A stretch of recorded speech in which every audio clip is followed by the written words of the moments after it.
The bronze spear tips gleamed in the dawn light, but the warriors' eyes held something far more unsettling than fear of death. They held the terror of divine abandonment. The year was 490 BCE, and the Athenian phalanx stood at Marathon, facing the Persian invasion that would determine the fate of Western civilization. Yet before a single arrow flew, before the clash of bronze on bronze, another battle had already begun. One fought not with weapons, but with sacred rituals that the Greeks believed held the power to determine victory or catastrophic defeat. What modern minds might dismiss as superstition was, to the ancient Greeks, a matter of life, death, and something far worse, the complete annihilation of their souls and their city-states. The pre-battle rituals weren't mere ceremony. They were desperate negotiations with forces that could either grant divine protection or unleash cosmic punishment upon those who dared to fight without proper divine blessing. The process began days before any battle, in the sacred precincts of temples where priests performed divination rituals that would make or break entire military campaigns. The haruspices, specialized priests who read the will of the gods through animal sacrifice, held more power over Greek military strategy than any general. They examined the livers of sacrificed animals, searching for signs that would reveal whether the gods approved of the upcoming battle. If the omens were unfavorable, entire armies would delay their advance, sometimes for weeks, regardless of tactical advantages or enemy movements. This wasn't cowardice. It was calculated terror of what the Greeks believed would happen to warriors who fought without divine sanction. The sacred texts spoke of armies that had ignored bad omens, and their fate served as warnings that echoed through every Greek city-state. These weren't just military defeats, they were complete erasures, where the dead couldn't find peace in Hades, where the living survivors were cursed to wander as outcasts, and where entire bloodlines were contaminated with divine wrath that passed from father to son for generations. The ritual preparations revealed the depth of this fear. Warriors would spend their final night before battle in ceremonial purification, washing away not just physical dirt, but spiritual contamination that might anger the gods. They offered libations of wine and honey to Ares, the god of war, and to Athena, the goddess of strategic warfare, but these offerings came with desperate prayers that revealed their true terror. They prayed not just for victory, but for the gods to recognize their sacrifice, to accept their offerings, and most importantly, to not abandon them to fight alone against forces both mortal and divine. Because in the Greek worldview, a battle wasn't just fought between human armies. It was fought between the gods themselves, using mortal warriors as their instruments. The warriors knew that without divine blessing, they weren't just facing enemy spears and arrows. They were facing the possibility of fighting against the gods themselves, of becoming the instruments of their own divine punishment, of dying deaths that would echo through eternity. Like this content? Subscribe for more hidden truths of ancient warfare, hit that like button if you're learning something new, and comment below. What aspect of Greek battle rituals surprised you most? When the Greeks finally marched to battle, they weren't just carrying weapons, they were carrying the weight of cosmic responsibility, knowing that their actions would either honor or blaspheme the divine order that held their world together. The transformation of ordinary men into instruments of divine will began with the paean, the battle hymn that wasn't just music, but a sacred incantation that the Greeks believed literally summoned divine presence onto the battlefield. As the phalanx advanced, their voices rose in unison, calling upon Apollo, the god of light and prophecy, to witness their courage and to guide their spears toward enemy hearts. But this wasn't mere psychological warfare designed to intimidate enemies.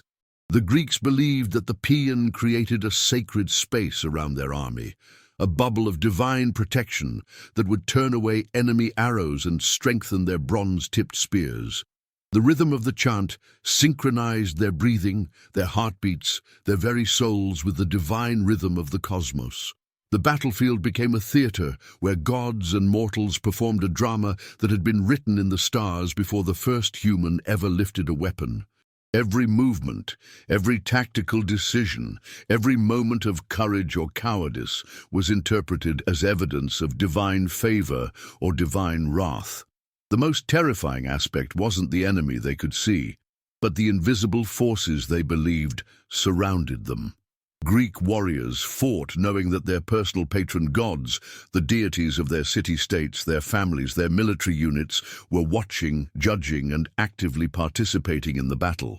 Athena might guide an Athenian spear to find the gap in Persian armor, while Ares might fill a Spartan warrior with berserker rage that made him unstoppable. But the flip side of this divine participation was the constant fear of divine abandonment. Warriors watched for signs throughout the battle: unusual cloud formations, the flight patterns of birds, the direction of wind shifts, all interpreted as messages from the gods about their approval or disapproval of the army's conduct. The Greeks had developed an elaborate system of battlefield divination that operated even in the midst of combat. Specialized warriors, trained in reading omens, would observe the patterns of blood spatter, the way enemies fell, the sounds made by dying men, all searching for divine messages that might require immediate tactical changes. When omens turned bad during battle, the psychological impact was devastating. Greek historians recorded instances where entire units broke and fled, not because of enemy pressure, but because a priest had declared that the gods had withdrawn their protection. The warriors believed that continuing to fight without divine blessing wouldn't just mean defeat. It would mean fighting against the gods themselves. This created a unique form of battlefield psychology where Greek warriors had to maintain not just physical courage, but spiritual confidence. They had to believe that their pre-battle rituals had been properly performed, that their sacrifices had been accepted, and that the gods remained on their side even as bronze points pierced flesh and men screamed in agony around them. The most skilled Greek commanders understood that managing divine approval was just as important as managing tactical positions. They kept priests and diviners close at hand, ready to perform emergency rituals if the omens shifted during battle, ready to reassure their men that the gods still blessed their cause. Subscribe to dive deeper into the hidden psychology of ancient warfare. Like this video if you're fascinated by how the Greeks turned battle into sacred ritual, and comment, do you think this divine focus made Greek warriors stronger or more vulnerable? The true horror of the Greek battle ritual wasn't what happened to those who died in combat. It was what the Greeks believed happened to those who survived battles fought without divine blessing, carrying a contamination that would poison everything they touched for generations to come. The aftermath of battle revealed the full scope of Greek spiritual terror. Victory achieved without proper divine blessing was considered more dangerous than honorable defeat with the gods' approval. Warriors who returned from such victories weren't celebrated as heroes. They were feared as carriers of divine wrath that could bring plague, famine, and catastrophe to their entire city-state. The concept of miasma, spiritual pollution, dominated Greek thinking about warfare and its consequences. Warriors who had killed without divine sanction, who had taken lives in battles where the proper rituals hadn't been performed, were believed to carry an invisible contamination that made them dangerous to their own families and communities. This wasn't metaphorical thinking, it was literal belief that shaped every aspect of post-battle life. Returning warriors underwent elaborate purification rituals that lasted for days, sometimes weeks. They were temporarily exiled from their homes, forbidden from entering temples, prohibited from touching their wives and children until priests declared them spiritually clean. The rituals themselves revealed the depth of Greek fears about divine retribution. Warriors had to confess not just their actions in battle, but their thoughts, their moments of doubt, their failures to maintain proper reverence for the gods, even in the heat of combat. They offered sacrifices not just for their own purification, but for the souls of the enemies they had killed, seeking divine forgiveness for taking lives without explicit divine command. But the most terrifying aspect was the belief that spiritual contamination could be inherited. The sons of warriors who had fought without divine blessing were believed to carry a curse that would manifest in their own lives, through military defeat, through personal disasters, through the gradual dissolution of their family's honor and prosperity.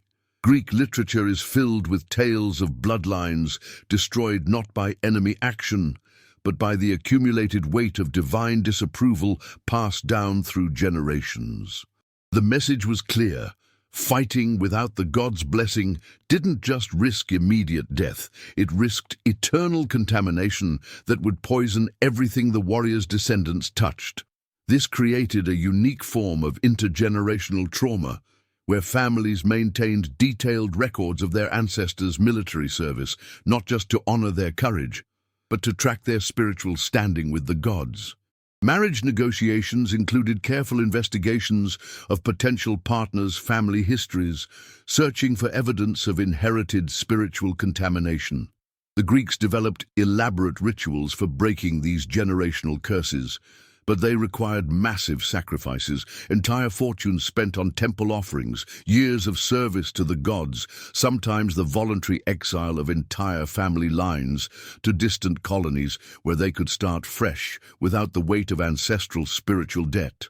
The archaeological evidence supports the historical reality of these beliefs. Excavations of Greek military camps reveal elaborate altar sites where pre-battle rituals were performed, and the remains of massive animal sacrifices that represent staggering investments of resources that armies desperately needed for actual military supplies. This wasn't primitive superstition, but a sophisticated spiritual technology that the Greeks believed was essential for military success. They had observed that armies with strong spiritual discipline, armies that maintained proper relationships with the gods, consistently outperformed larger and better-equipped forces that neglected the divine dimension of warfare. The legacy of these beliefs shaped Western military thinking for centuries. Even today, military units maintain ceremonial traditions that echo the Greek understanding that warfare isn't just a physical contest, but a spiritual trial that tests the worthiness of entire civilizations. The Greeks taught us that the most powerful weapon isn't made of bronze or steel. It's the unshakable belief that the gods themselves fight alongside those who honor them properly. And the most terrifying enemy isn't the one you can see across the battlefield. It's the possibility that you might be fighting against the divine order itself. If this deep dive into Greek spiritual warfare fascinated you, subscribe for more hidden truths of ancient civilizations. Like this video, if you never realized how literally the Greeks took divine intervention in battle, and comment below. What other aspects of ancient Greek military culture would you like to explore?